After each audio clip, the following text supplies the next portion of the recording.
Ndugu wajumbe wa mkutano huu wa baraza, niwapongeze wote kwa kuhudhuria kikao hiki pamoja na mgeni wetu ambaye ni mkuu wetu wa mkoa Kanali Evans Mtambi.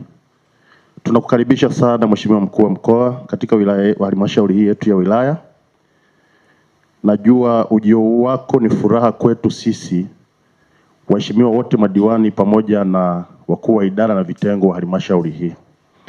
Sote tunakukaribisha sana wewe na wageni wote ulioambatana nao.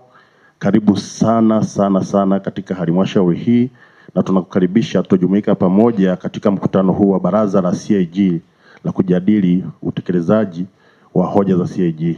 2024-2025 hesabu za halmashauri ya wilaya ya Tarime zilikaguliwa na mdhibiti na mkaguzi mkuu wa hesabu za serikali.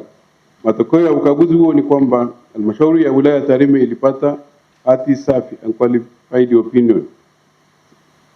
Sababu zilizopelekea kupata hati hiyo ni ushirikiano baina ya wataalamu, waheshimiwa madiwani, ofisi ya mkuu wa mkoa, ofisi ya mkuu wa wilaya, na katika kuhakikisha tunasimamia sheria na taratibu na kanuni katika kuendeleza.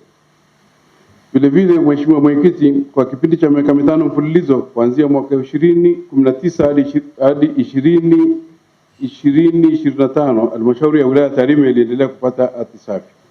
Pamoja na halmashauri kupata hati safi, kuna baadhi ya mapungufu au hoja zilizobainishwa ambazo kuna mdhibiti na mkaguzi mkuu wa hesabu za serikali wanaendelea kufanywa kazi. Mchanganuo wa mapungufu hayo ni pamoja na utekelezaji wake ambao umepatanishwa ili maoni na ushauri utolewe kwa ajili ya kusaidia kurekebisha na kupunguza kuboresha mapungufu yaliyojitokeza. Lakini kabla ya kukaribisha Mheshimiwa mkuu wa mkoa, naomba nichukue nafasi hii kutoa pongezi kwanza kwa mkaguzi mkuu wa hesabu za serikali kwa kazi kubwa aliyofanya ya kuonyesha sehemu zenye mapungufu ili tuweze kuongeza tija na ufanisi kwenye utendaji wetu.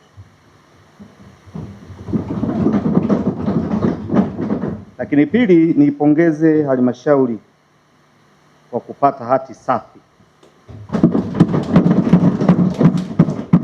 Mheshimiwa mkuu wa mkoa, niwapongeze hawa madiwani wa halmashauri hii kwa namna ambavyo wanaweza kuisimamia halmashauri, lakini namna ambavyo wanaweza kutenda kazi kwa ushirikiano mkubwa pamoja na ofisi ya mkuu wa wilaya, lakini pia na wananchi kwenye maeneo ambayo wanaongoza.